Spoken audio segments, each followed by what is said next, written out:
Welcome to Retirement Ramblings. I'm Scott, and today is day 173 on my countdown to retirement. So, today I did my weekly financial review, and we ended up the week down 0.27%.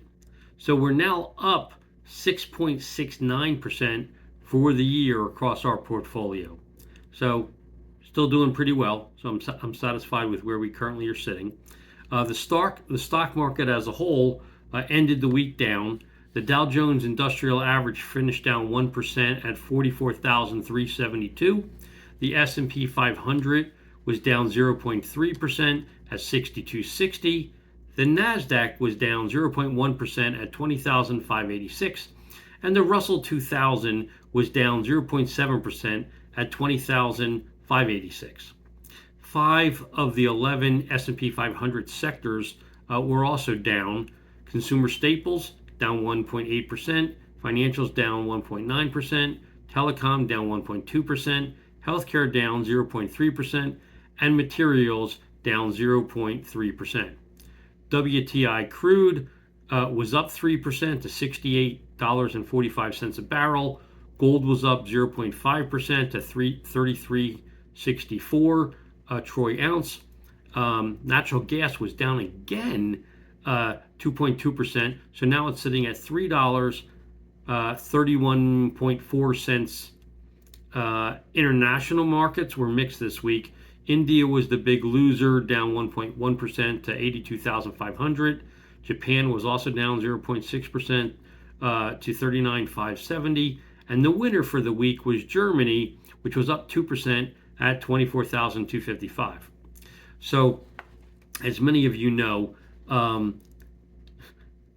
the week was littered with additional commentary by President Donald Trump about tariffs, and specifically outlining tariff rates against major trading partners, which include Japan, South Korea, Canada, Brazil, and the Philippines. He also targeted copper imports with a 50% tariff, and he's threatening 200% tariff imports on pharmaceuticals. So while the beginning of the week was good, once those announcements started filtering in, markets were selling off. And then I think, if I'm not mistaken, earnings start with the banks this coming week. So we'll start to get some real numbers and see what happens.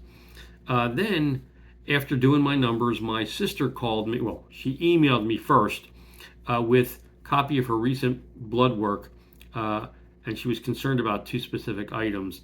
Anyway, we discussed the results, and fundamentally, what I told her was, based on what those numbers mean, she was probably just dehydrated at the time when she went and had the blood work done, which she said she hadn't had anything to drink in like 11 hours.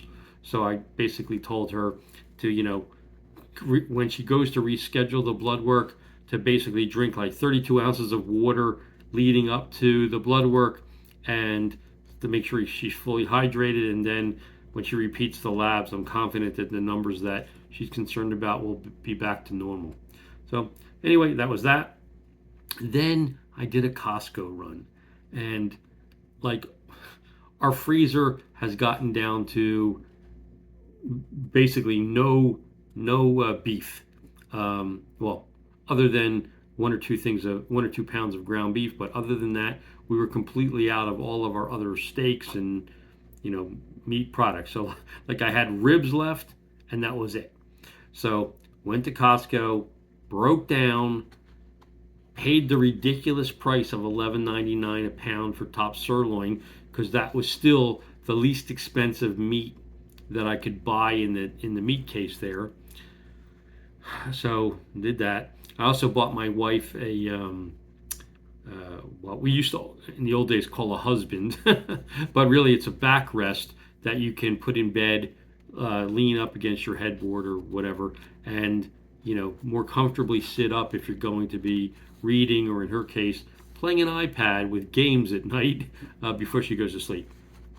And then on my way home, I stopped at Aldi and I bought some additional, proteins, which were chicken wings, chicken drumsticks, and some more 85-15 grass-fed beef. Then when I got home, I made the chicken wings, and I did lemon pepper for my wife because she's been wanting that. And while I was at Aldi, they had lemon pepper seasoning, so I picked that up. And then I grilled some for me with Frank's hot sauce, sprinkled with a little Parmesan cheese on top. So that was our lunch. And then I was perusing Instagram, and I came upon a post that really gave me a chuckle, and I hope it will for you too. Um, then my son sent me a link to what looks like it would be an awesome vacation experience for my 65th birthday.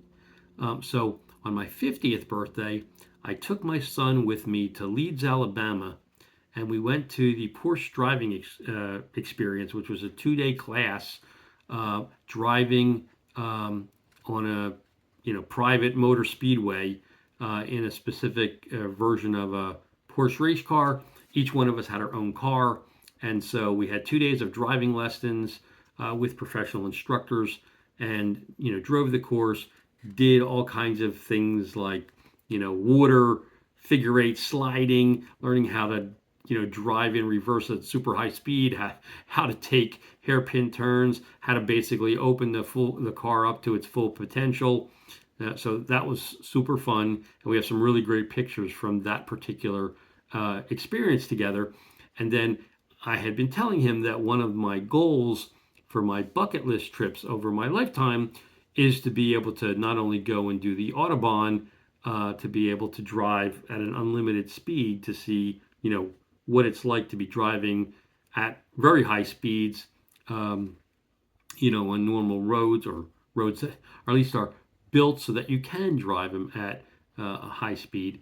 And then also I wanted to be able to go and drive the Alps and, do some stuff in Italy and Switzerland and Austria, etc. So anyway, out of the blue, he sent me a link to a potential vacation that I could use on my 65th birthday coming up next year after retirement. And it's the Porsche Grand Tour of the Alps, which is a week long loop that you do through Germany and Switzerland, Italy, and Austria. And it has some, beautiful sights along the way, some really interesting mountain hairpin turns that you can drive through. And then, as part of the experience, you get to select the specific Porsche model that you would want to drive, and they give you the various prices that would go along with the model that you select. And in my case, it would definitely be a cabriolet because I want to be able to drop the top when we're doing that kind of a trip. So anyway, I thought it was super interesting, something for me to consider whether I do it for that birthday or sometime in the future. But, with my eyesight and aging and all that, doing it sooner rather than later would definitely be the preferred solution. Although it is a pretty freaking expensive trip. But it's one of those, kind of once in a lifetime things, just like when I did the Porsche experience back when I was 50. Then I sat down and did an unboxing of my GoPro Hero 13 Black, which was an interesting process. I updated the firmware. I had to then charge the camera, charge the Volta handhold connection piece, and the camera light. Then I read the Hero 13 basics information, while it was charging, and it took several hours, to get it fully charged. And then I watched the last few holes of the Genesis Scottish Open, where at the end of today's round, Rory McIlroy and Christopher Gotterup are tied, at 11 under. And then the purse that they're both, going after is $9 million, and the winner ends up getting 1.53 million. Second place comes in at 990K, third place at 567K, fourth place at 450K, and then it drops down from there. Then I was really tired late afternoon, so I took an afternoon nap. Then I got up. I took that top sirloin that I bought at Costco earlier in the day, divvied that up into 5 meal package, vacuum sealed them, um, threw them in the freezer. And then I finished watching recordings I had made on Friday of CNBC's halftime report and closing bell. So I was getting caught up on that. And then I made the rest of my homemade chicken soup that I had canned up the other day. So I made the last quart of that for my dinner tonight. Um, and then I plan on spending the remainder of the evening before I go to bed, probably watching, some YouTube videos, shorts, things like that. Or maybe I'll watch some additional television or a movie, but it'll be just chilling out. So anyway, that's my update for today. If you have any questions or comments, please leave them in the comment section down below or drop me an email at myretirementramblings@gmail.com. Otherwise, I hope you have a great evening, and until tomorrow, take care.